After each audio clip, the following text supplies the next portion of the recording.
Everything was going great. So this prideful king who believed he was above God and above the law wrongly assumed that there would be no consequences to his sin. Pride is dangerous. I'm convinced that pride is the underlying sin that causes many Christians and many leaders to fail. Pride is so easy to spot in others. It's so difficult to spot in yourself. Proud people say things like, well, I'm not proud, I'm just self-confident. I'm not proud, they're just jealous because I'm successful and secure, because I'm better than them. Pride is me first living. Pride puts self on a pedestal. Self can do anything. Self deserves things. Self has power. Self is never at fault. Pride always has someone else to blame. Somebody else's fault. 12 months later, as the king was walking on the roof of the royal palace of Babylon, he said, "Is this not the great Babylon I have built as the royal residence?" Nebuchadnezzar looked out over his kingdom and said, "Look at the wonderful kingdom I have built. I did it. I made it. I made this place great." Pride says, "Look what I've done." You may say it a little different. "Well, I built this business all by myself. I made it happen. I solved it. I quit drinking for a month on my own. I don't need help from anyone else. I can handle it all by myself. I. Nebuchadnezzar, is this not the great Babylon I have built as the royal residence by my mighty power?" Pride says, "I'm great. I'm wonderful. Look at me. I'm mighty. I'm strong. When I think about it, I really am wonderful. The world is lucky to have me. This church, they're lucky to have me. In fact, God is lucky to have me. Look how much money I give. Look at everything I do. What would God do without me? I really am great now that I think about it." Nebuchadnezzar continued, "Is this not the great Babylon I have built as the royal residence for my mighty power and for the glory of my majesty?" It's pretty easy to dislike Nebuchadnezzar at this point, but he made the same mistake so many of us make. This is the most dangerous thought of all. You may not say or even think, "I am great." You may not say, "Look what I did." But how often do you think, "I deserve this? I deserve more. In fact, I deserve something better than this"? You see something good happen to someone else and you say, "Well, he doesn't deserve that," which means he doesn't deserve that. I deserve it. Real fast, let's review something that I've taught before, a grid: blessing, expectation, entitlement. The first time you receive something, maybe even the first couple times, you see it as a blessing. It's a blessing from God. Eventually, you begin to expect it. It may still be a blessing, but now it's something that you expect to happen. And if it doesn't, then something's wrong. And then from there, it is just a short step from expectation to entitlement. It's no longer a blessing. Instead, now it's what you're entitled to. It's what you deserve. The prideful person feels entitled to what they used to consider a blessing. Nebuchadnezzar decided, "I deserve all this. I'm entitled to it. Look at me. I'm great. I'm mighty. I'm powerful. I'm king." Now remember, God had warned Nebuchadnezzar. If God told me, "Rod, if you keep doing that, I'm going to turn you into a cow," I would tend to remember that. I mean, that's a pretty severe consequence. That's the kind of thing that stays in your mind. Not Nebuchadnezzar. It's only been a year, but he's already forgotten. He's standing there and he said, "Is this not the great Babylon I have built as the royal residence by my mighty power for the glory of my majesty?" The words were still on his lips. And if this were a movie, you'd hear dum, dum, dum, dum. This wasn't a long delay. We want to say, "Nebuchadnezzar, don't do it. Don't go there. He's God. He means it. You don't want to be a cow. Stop." The words were still on his lips when a voice came from heaven. This is the voice of God. "This is what is decreed for you, King Nebuchadnezzar." And I imagine a pause. And Nebuchadnezzar's knees began to shake. Suddenly, he remembered God's decree. And what comes next is not only what happened to Nebuchadnezzar, but to all of us when we allow pride to take over. This is it. This is the price of pride. God said, your royal authority has been taken from you. In other words, you're not king anymore. It's over. It happened that fast to Nebuchadnezzar. Same thing happens to you and me. The price of pride is you lose the thing that made you proud. Whatever is the source of your pride, whatever is that thing you've put before God, that's what you're going to lose. If it's position, you'll lose position. If it's power, power will be gone. If it's possessions, if you're just proud of your stuff, God will let it be gone. That's the height of ingratitude. The very thing God gave you to begin with now makes you proud. Attention, that'll be gone. Recognition, the money that God gave you, the position that was from God, that talent, it's not because of you, it's because of God gave it to you. See, you thought it was you. You were so proud, and now it's gone. Now it's all gone. Pride will cause you to lose the source of your pride. God wasn't done. He continued to Nebuchadnezzar. You will be driven away from people and will live with the wild animals. You will eat grass like cattle 7 times, that's years, will pass by for you until you acknowledge that the Most High is sovereign over the kingdoms of men and gives them to anyone he wishes. Would not take me 7 years, by the way. If I'm living like a cow, 7 minutes. Immediately, what had been said about Nebuchadnezzar was fulfilled. He was driven away from people.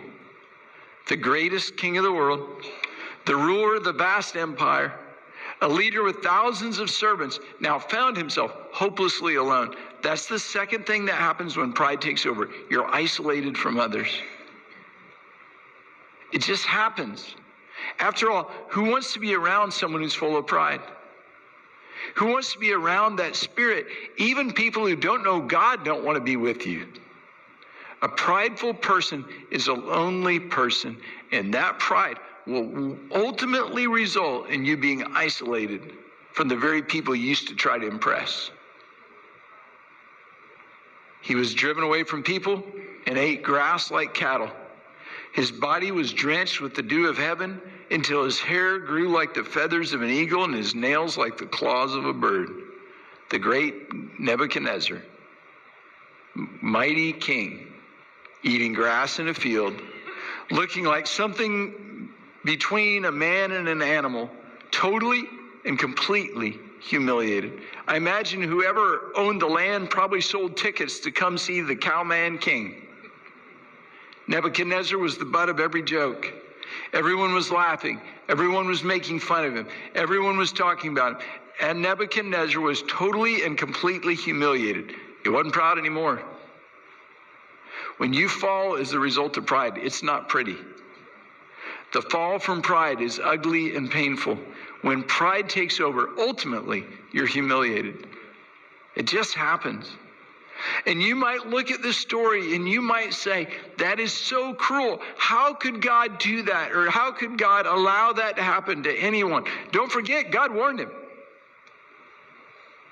He knew what was coming. He blew through all the warnings. You do the same thing. Run through your list of Christian musicians and superstar preachers who had amazing gifts and talents and suffered a humiliating public fall. Their sins laid out for the world to see. Big names and small names, they're all humiliated when they fall. It's not just great men. Anyone can fall from pride. It can happen to you or to me when we ignore God's warnings. God's put stop signs in our life. There's people telling us no. His word is telling us no. We have moments where we just know what we're supposed to do, and we ignore that. Just know there is a high price for a pride-filled life. Why? Because when you are filled with pride, you set yourself against God. Look what James chapter 4, verse 6 says. God opposes the proud. Do you know what that means? It means God's on the other side. You become an enemy of God. But he gives grace to the humble.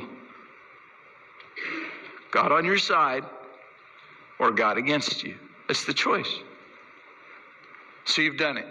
You've allowed pride to take over. You decided you could get away with sin and it wouldn't cost you. You decided wrong, and now you're paying a high price. You identify with Nebuchadnezzar. And when you read his consequences and we go through them, you say, that's me. Now, I understand you don't live in a field and eat grass.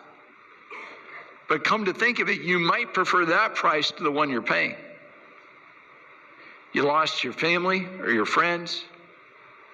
Your kids hate you because of the hurt you put them through. You completely shattered the trust you had with your parents, with your leaders. You're no longer employable. Nobody wants to hire someone like you. The road back from the debt you're in looks impossible. You lost so much, alone, humiliated. What's next? Once you're there, is there any hope? That's the backstory. And that's why Nebuchadnezzar wrote a letter. He wrote a letter to share his story and to offer hope, how he, through God's grace, found his way back. Nebuchadnezzar shared the road back from the sin of pride, and really just the road back from sin. He wrote this letter to the whole world. At the end of that time, I, Nebuchadnezzar, raised my eyes towards heaven, and my sanity was restored. Do you have a picture? Nebuchadnezzar, alone in a field, reduced to nothing, finally, after 7 years, decided to lift his eyes and look to heaven and look to God. That's the first step back. Look to Jesus. No longer looking to myself. It's no longer about me.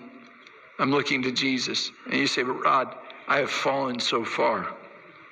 Everyone knows my sin. Everyone knows my failure. I lost my job, or I lost my family, I lost my position, I lost my reputation. How can I look to Jesus? What will he do with me? Get your eyes off yourself and look to him. As long as you're looking at yourself or you're blaming others, you're still making that same prideful mistake. Look to Jesus. Create in me a clean heart, oh God, and renew a right spirit within me. Create in me a clean heart, oh God, and renew a right spirit within me. Cast me not away from your presence, O Lord. Take not thy Holy Spirit from me. Restore unto me the joy of thy salvation, and renew a right spirit within me. Create in me a clean heart, O God, and renew a right spirit within me. Create in me a clean heart, O God, and renew a right spirit within me. Cast me not away from your presence, O Lord. Take not thy Holy Spirit from me. Restore unto me the joy of thy salvation, and renew a right spirit within me. Renew a right spirit within me. Oh Lord, would you renew a right spirit within me? Make my eyes see, make my heart clean. Help me love your ways more than I love me.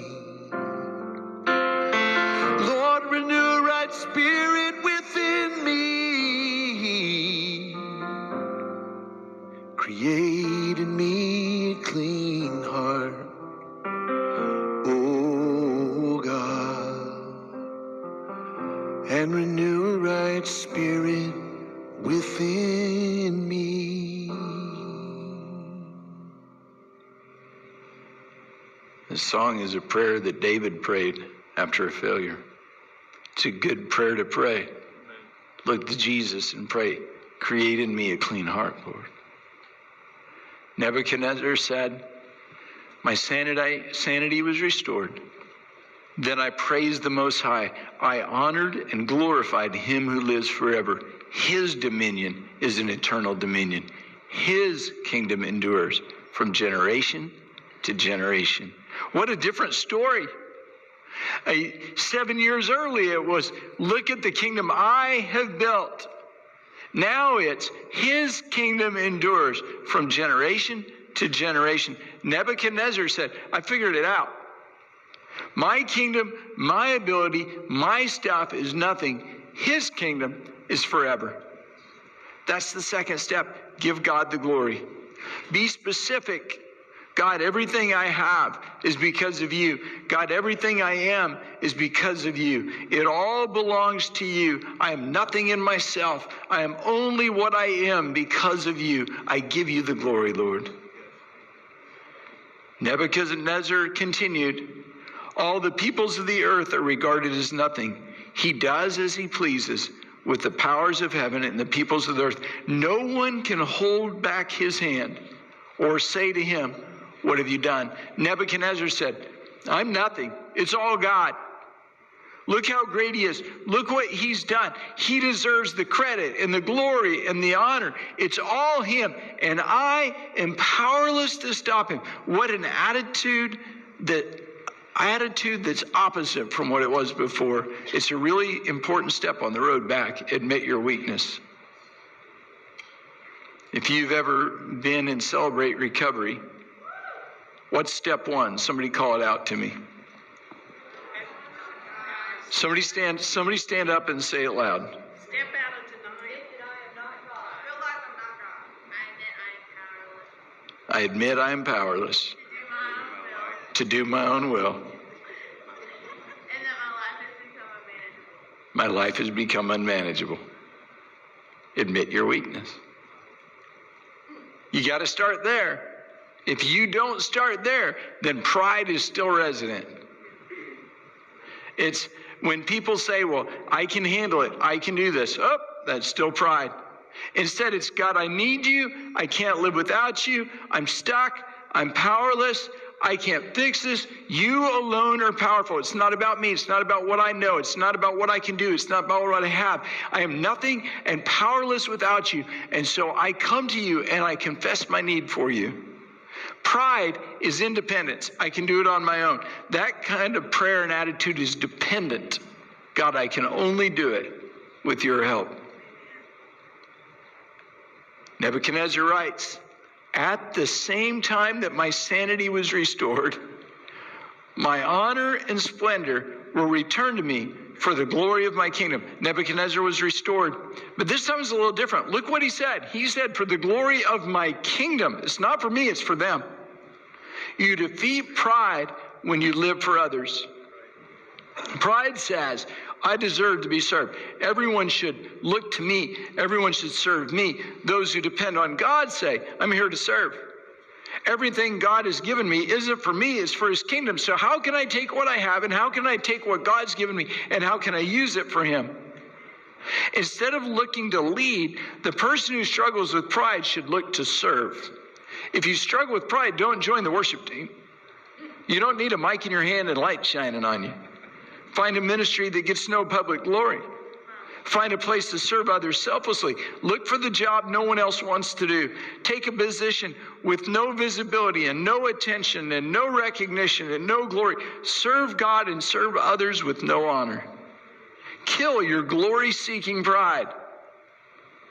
Serving others is an important step in finding your way back. It's also a wonderful way to prevent pride.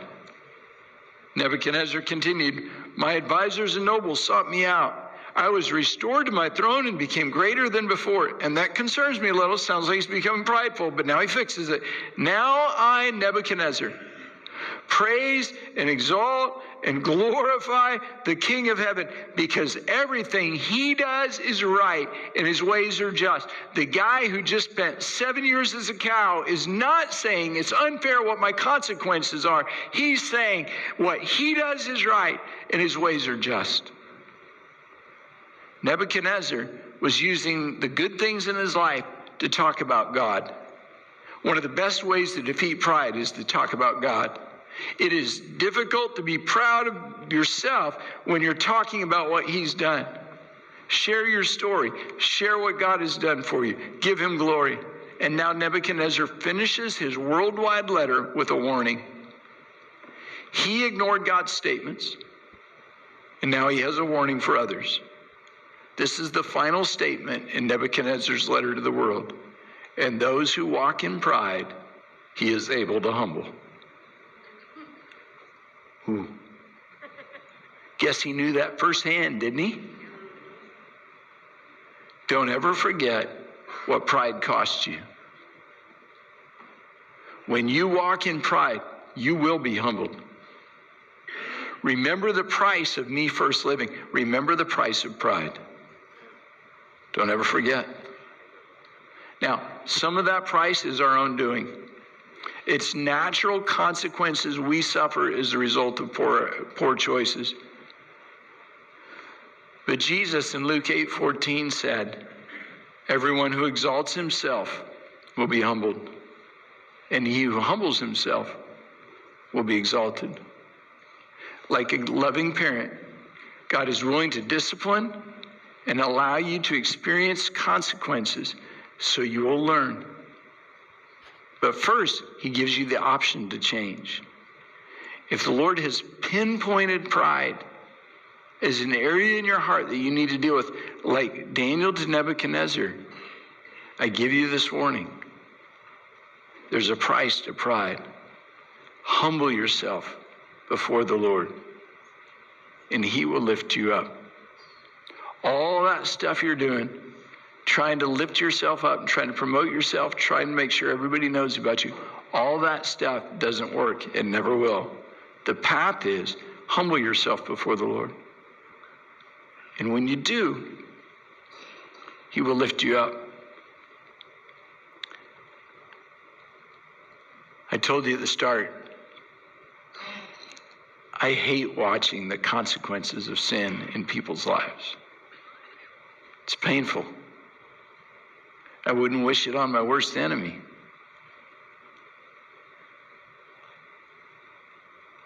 But allow their consequences to be your teacher. It's the price. And there is a price for sin.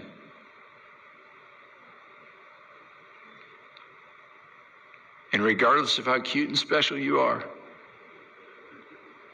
how smart you have, how much you have, price is the same. I want to pray for you. Would you bow your heads?